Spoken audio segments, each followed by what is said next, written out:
కన్నవారికి చట్ట కవచం. ఇది తల్లిదండ్రులకు ఒక చట్టం చేసిండ్రు.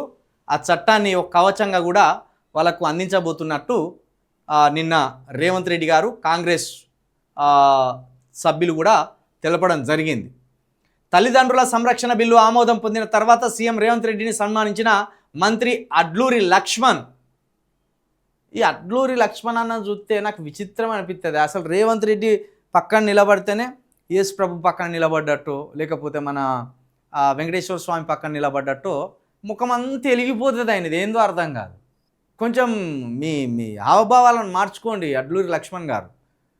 సరే, ఆయన ఏమి ఇచ్చింది కాదు నీకు వచ్చి పుణ్యానికి, నీకు ప్రజలు ఓట్లయితే గెలిచినావు.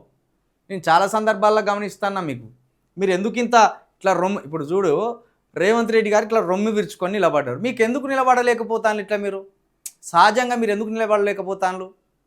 ఏదో కృత్రిమంగా నిలబడ్డట్టు ఎందుకు ప్రవర్తిస్తాను మీరు? ఇది జాతి ఇజ్జతి తీయడమే మీరు. అది ఎస్సీలైనా, బీసీలైనా, ఎస్టీలైనా జాతి ఇజ్జత్ తీయకండి మీరు.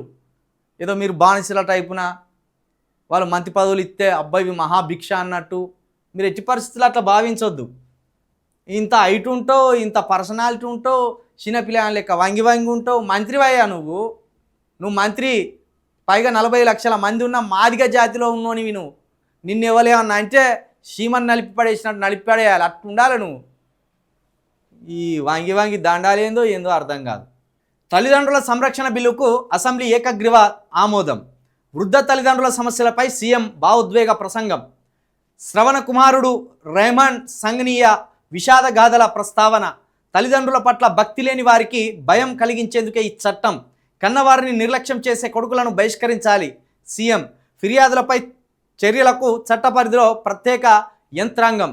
వృద్ధుల గౌరవ జీవనానికి ఈ చట్టం ఒక మార్గం. మంత్రి అడ్లూరి లక్ష్మణ్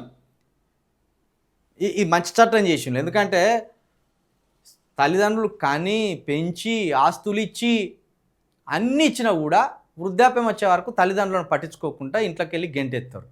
ఆ బస్టాండ్ల కాడ, ఆ రోడ్ల మీద పిల్లల నిరాదరణకు గురైన తల్లిదండ్రులు చాలామంది ఉన్నారు.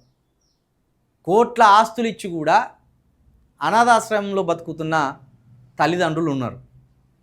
ఇక దాన్ని బట్టి వాళ్ళ కన్నందుకు వాళ్ళు ఎంత వేదన అనుభవిస్తుంటారో ఈ కొడుకులు ఈ బిడ్డలకు అర్థం కావాలి.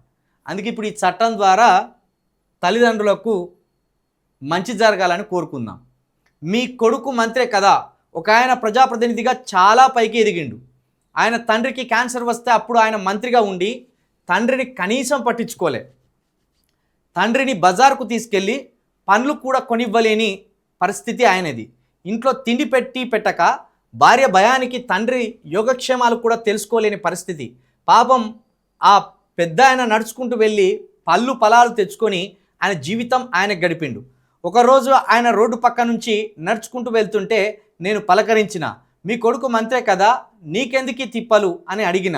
అందుకు ఆయన, వాడిని కష్టపెట్టడం ఎందుకులే అని నేనే తెచ్చుకుంటున్నా నాయన అన్నాడు.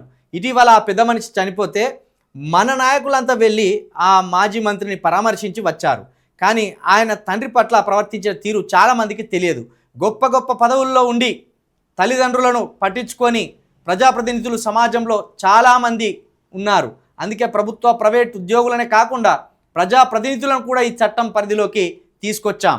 మాటల్లో మాత్రం మస్తు చెప్పిన రేవంత్ రెడ్డి గారు. మరిది దీన్ని చేతల్లో చేసి చూపెడతా కనుక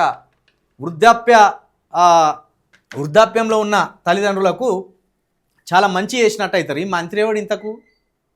తండ్రిని పట్టించుకోలేని రోడ్డు మీద పారేసిన మంత్రి ఎవడు వీడు? భార్యకు భయపడి ముసలి తండ్రిని రోడ్డు మీదకి పోయి పండ్లు పొలాలు ఉనకచ్చుకోపో అని నెట్టేసిన తండ్రి ఎవడు? ఈ కొడుకెవడు?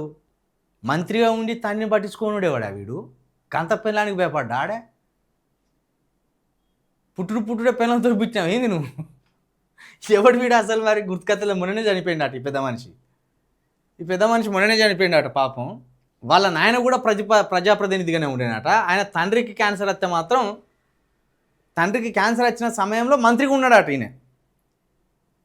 కానీ తండ్రిని పట్టించుకోలేరు కనీసం. ఎవరికి? భార్య భయానికి. ఈ భార్యలను కూడా కంట్రోల్ చేసేదానికి ఏమైనా చట్టం లేరాదు మరి రేవంత్ రెడ్డి గారు? వీళ్ళని చూస్తేనే స్విచ్ పడతాను చాలా మంది భర్తలకు.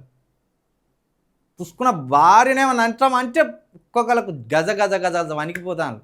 అది ఏ ఉరితాడు అందుకొని వేసుకుందామని చూస్తుందో, ఏ రైలుకు పడదామని చూస్తుందో, ఇదే బ్లాక్మెయిలింగ్లో అయిపోయినాయి ఆ భార్యలే. కానీ ఈ మంత్రి మరి గింత వీడు నిస్సాయమైన స్థితిలో భార్యకు లొంగిపోయిందంటే వీడు మంత్రిగా కూడా పనికిరాడు. ఎవడు వీడు మరి? ఇక భార్యనే కంట్రోల్ చేసుకోలేనివాడు చట్టసభలకి ఏం అక్కడికి వస్తాడు వీడు, లేకపోతే సమాజాన్ని ఏమి ఉద్ధరిస్తాడు వీడు? ఎవడో మరి దుర్మార్గుడు.